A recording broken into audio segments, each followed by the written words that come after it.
In this video, you will be wiser. Alrighty, here we go. The number one key to incredible sex.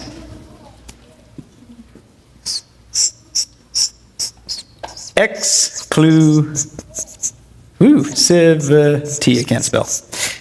Exclusivity. When one man focuses just on one woman. Looking at the Song of Solomon. Now she writes and says, I belong to my lover and his desire is for me. Something incredible happens when a man focuses on just one woman. Now this is radical what I'm telling you, because our culture today says the key to great sex is lust. The more you fantasize, the more you check out the hot babes, the more you're looking at pornography on the internet and check, the better your sex life will be. But they are lying to you. Our culture has completely lost its mind in this area. And all the experts talk about, yes, the key to incredible sex is to fantasize and to masturbate. And who is this woman? I can't imagine her having sex. It's just like...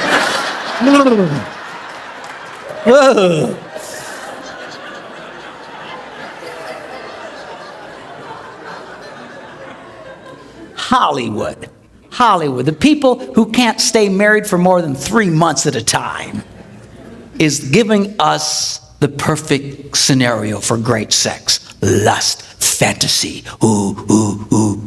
but it is a big, fat, stinking, puking lie.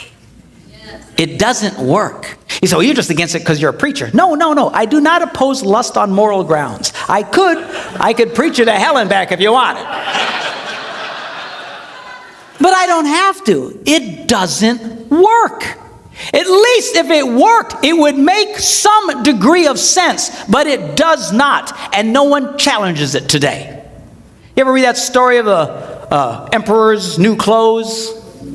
How everybody went around and told the emperor how great he looked, and he's just walking around in his underwear, and everybody, you're great. And some little kid finally says, he's naked. I feel like that little kid. All the experts today, they keep repeating the same lie over and over and over and over again, and everyone just, oh yes, the emperor's clothes are magnificent. Oh yes, lust and pornography and masturbation. Oh, this is fantastic sex when you do this. But it doesn't work. And the proof is in the pudding. People say, what's your proof? My proof is you guys who do it. Let me ask you guys who sit around in the dark and check out the hot babes on the internet and sit around and yank on your wanger.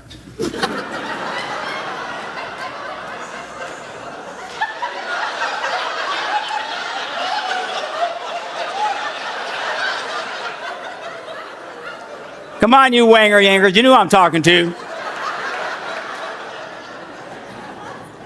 Let me ask you a question. How's that working for you?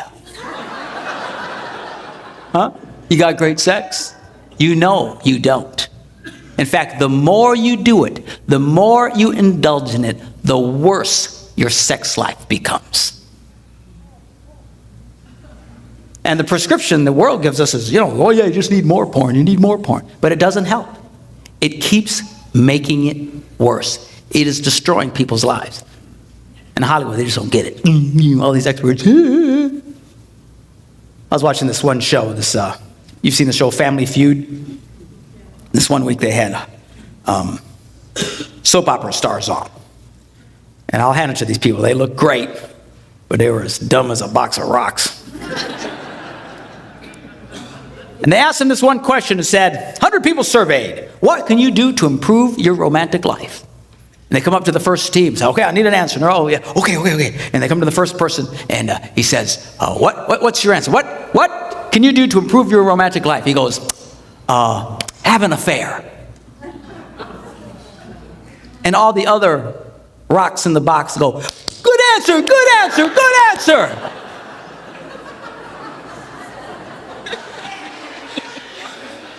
Have an affair. How can you be so stupid and still breathe?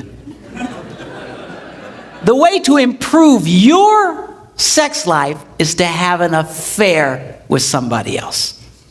But that's the culture they live in. The more lust, the more naughty, somehow it improves. It does not improve, it destroys. I know psychiatrists and psychologists who have prescribed to couples in an effort to improve their relationship have an affair. So ignorant are they that the emperor is walking around naked. Went over to the next, he said, have an affair. The guy looked at him like he was nuts. Okay, have an affair. Ah. Went to the next rock. What can you do to improve your romantic life? View pornography together. Good answer, good answer, good answer. View porno. Ah.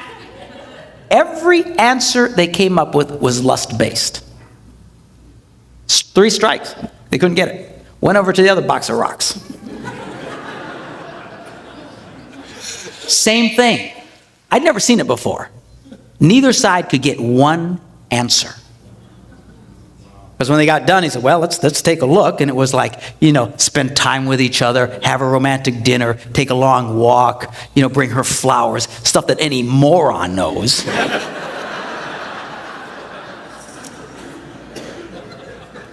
But these people don't get it. They don't get it. Oh yeah, that's great. Look, the world's answer to great sex, their formula is number 1, fantasize. Oh yeah, that's a good idea. Ignore the real woman in your life and focus on one who would never give you the time of day. Oh yeah, let's do that. Let's pretend. Let's live in a fantasy world. We are trading in real women for fantasies. How can we be so stupid?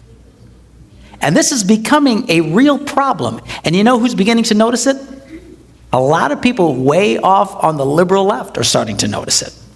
They're starting to write about it. They're starting to realize there is a problem. Men are becoming more and more diminished sexually and are becoming unable to perform because they have so overstimulated themselves with pornography. It is destroying them. I've met women who've told me that their husbands prefer pornography and masturbation to actually making love to them. I had a woman in my office, and she's a 20-something-year-old, good-looking woman, like hoochie mama, okay? So, I didn't think pastors notice that sort of thing. hey, I may be sanctified, but I'm not petrified. All right.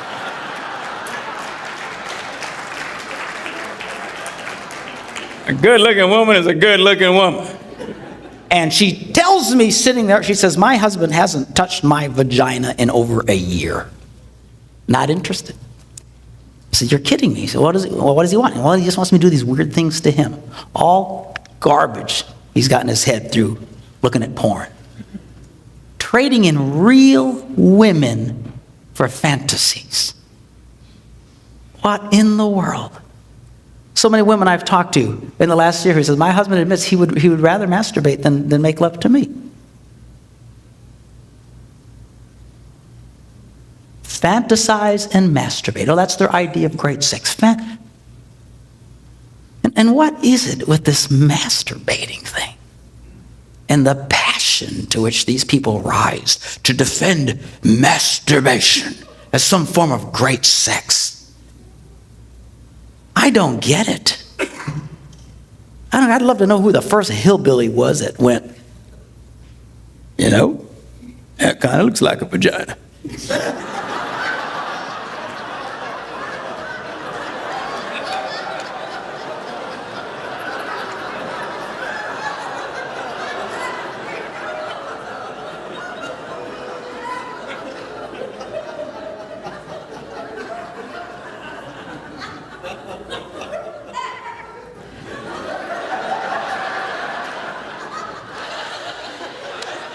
I think she just got that.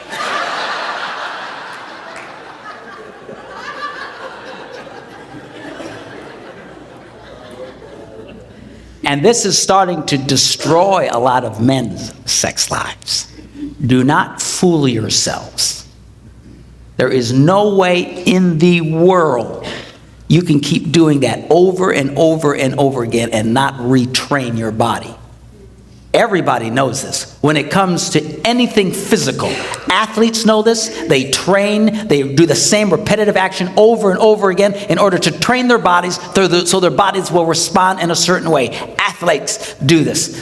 Whether it's tennis or football or whatever, they train over and over again so that without thinking about it, their body reacts in a certain way. The military knows that you train young men to react in a certain way. They do the same drills over and over and over and over again. Why? Because you train your body so that without thinking, you act in a certain way. How in the name of God, our culture is teaching our young people from the age of 13 to start masturbating 2, 3, 5, some of them 7 times a day, thinking that it will not retrain them. The truth of the matter is there are a lot of men today who are no longer able to function with a woman. And I hear this all the time in these seminars. Guys who come to me, women who come to me, who tell me their husbands cannot perform. There are a lot of men today who cannot perform with a woman. I had a guy call our office. He says, I can have sex with my wife for hours. Nothing ever happens. Incapable of achieving an orgasm. But he can do it by himself. Oh, that's great. Oh, that's wonderful. Yeah, let's get all our kids doing that. Let's get them doing that. He went to the doctor to find out what was wrong with him, and he was diagnosed. This is not a joke, seriously. TMS, the doctor said you have TMS. It's called traumatic masturbatory syndrome. He's actually reconditioned his penis to a certain type of stimulation. It won't respond to a real woman. What are we thinking? And you know what really fries my Puerto Rican pancakes?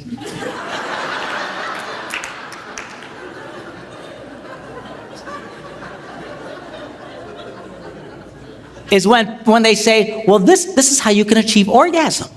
You masturbate until you achieve orgasm. And they tie the words masturbation and orgasm together. They are crazy. You cannot achieve an orgasm through masturbation.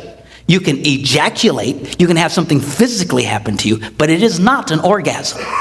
An orgasm is when you're making love to a woman and you reach your peak and endorphins are released into your bloodstream and every cell in your body stands up and grabs the hand of the cell next to it and goes, hallelujah!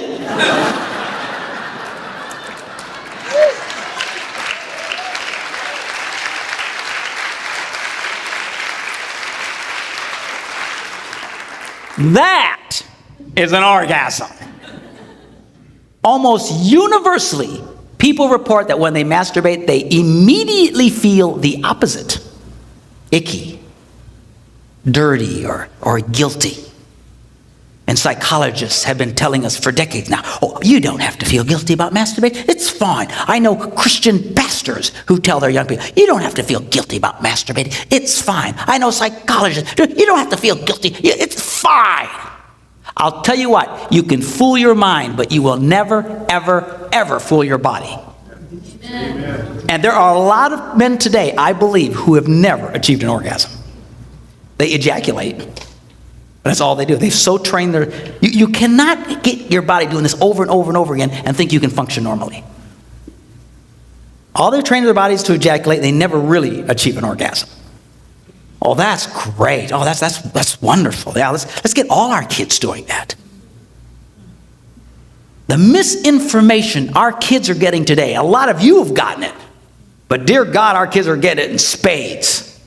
The misinformation is going to wreck their sex lives, has the potential to wreck their sex lives for the rest of their lives. And nobody is telling you what I'm telling you right now. Most preachers don't like talking about this stuff. It freaks them out. As you can tell, I have no such problem. And I understand that, but we have got to start talking about this stuff. In the church, we're trying to win an argument where we only let the other side talk. We're trying to win a war where we only let the other side have bullets. Then we wonder why 50% of the men in our congregations have sexual addictions. That's the number, 50%. In our congregations, church-going men, sexual addictions. You have to understand something. Pornography will rob you of great sex. See, every man, the reason why it's such a temptation is because we think it's great sex. Oh, we want to check out that baby. Oh, if we get on the line, I'll have greater sex, I'll have greater sex. That's what sucks us in with the promise of great sex, but it is a lie. I promise you, the more you do it, and you know the ones of you who do it, the more you do it, the opposite happens. They are lying to you. I'm telling you, the lies that this generation has faced and is continuing to face along sexual information, there are so many blatant lies along this line. We have lost our minds in this country. It is destroying people's lives. You know one of the biggest problems we're having today in America? Sexless marriages. Sexless people don't want to have sex. Don't have to have sex. Have sex with themselves. Oh, that's great. Yeah. Yeah, let's trade in a real woman for a fantasy one. Remember that little diagram I gave you last night? Got the heart and the smiley face. And that motivates that. When you masturbate, that breaks the system. That'd be nice to her. I'd pay attention to her. So self-centered men, lazy, and for a quick release, become lovers to themselves instead of lovers of women. This is sad stuff. Well, what do you tell our teenagers? Tell them to wait, they won't die. No one has ever died from lack of ejaculation.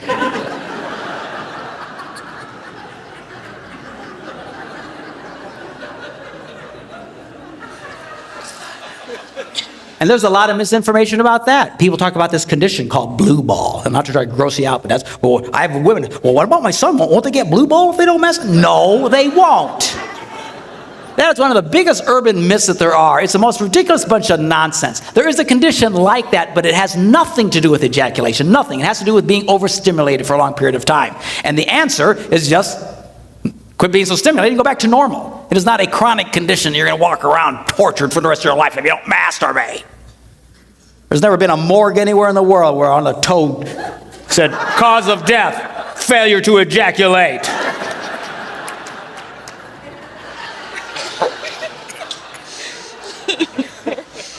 Biggest bunch of lies. We're not animals. Your kids are not animals. You know what the difference between an animal and a human being is? We can say no. We have control over ourselves. We live in a culture where the idea of having control over yourself is ludicrous. It's absurd. There's people who will hear this video who will go, oh, I can't believe he's saying that. What false information? What false information? I speak at these things all around the country. You know, every once in a while I get into one of these scenarios where these experts are there. And I tell them just what I think, and it just freaks the willies out of them. And they get, where's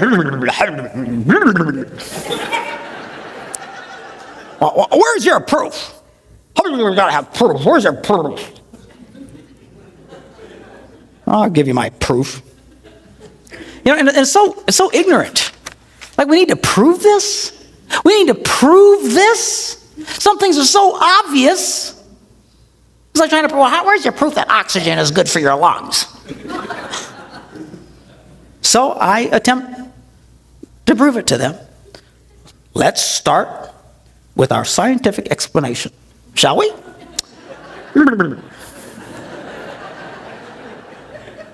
Let's assume that A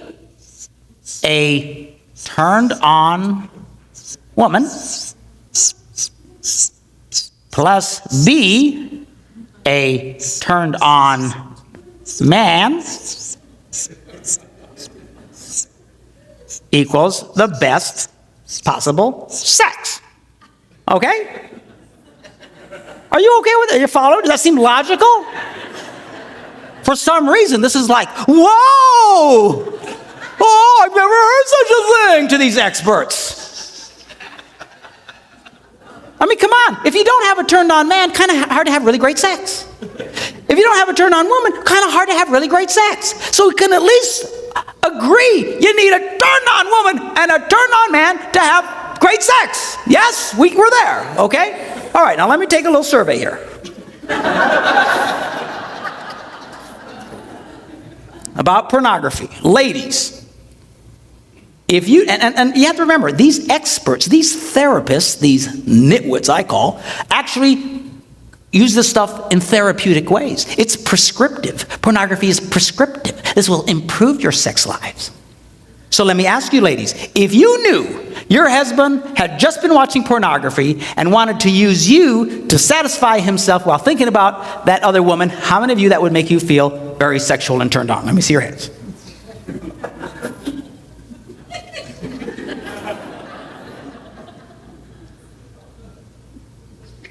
Okay? We'll call that 0.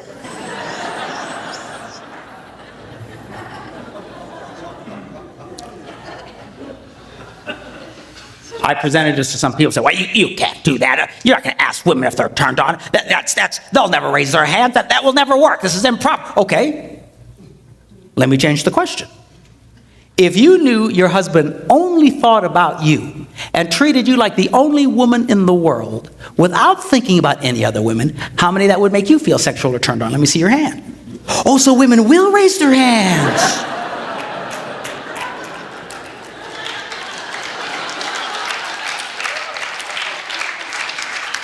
All right, come on.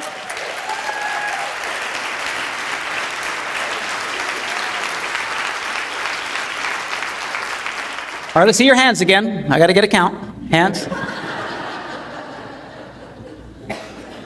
Okay, we'll call that lots.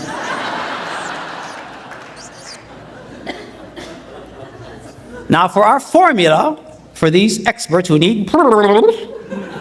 All right, I have checked with some of the greatest mathematical minds in the country, some graduates of MIT, and have determined, after repeated and at length discussions, that lots is greater than 0.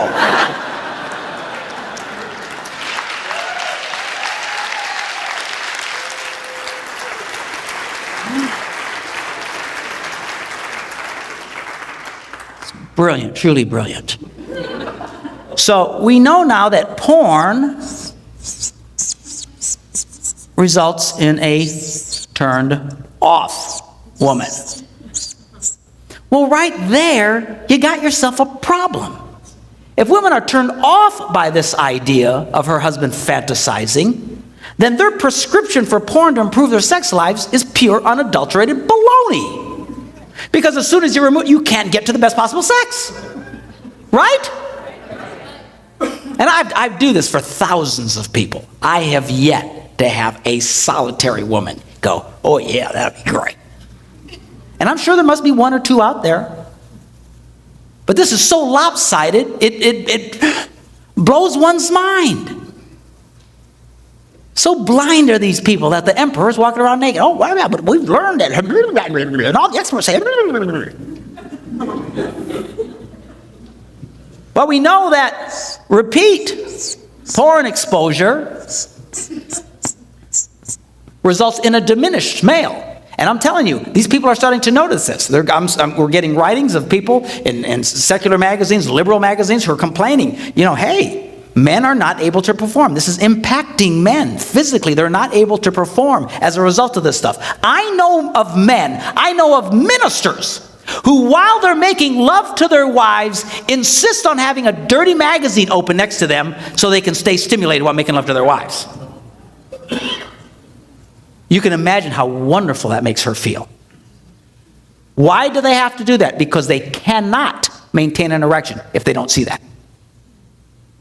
That is the addictive power of this thing. And these people think this is good sex? This is great sex? So we know that repeat porn exposure results in a diminished male. Well, what's the scientific sign for a diminished male? If this is a scientific sign for a normal male, this would be the scientific sign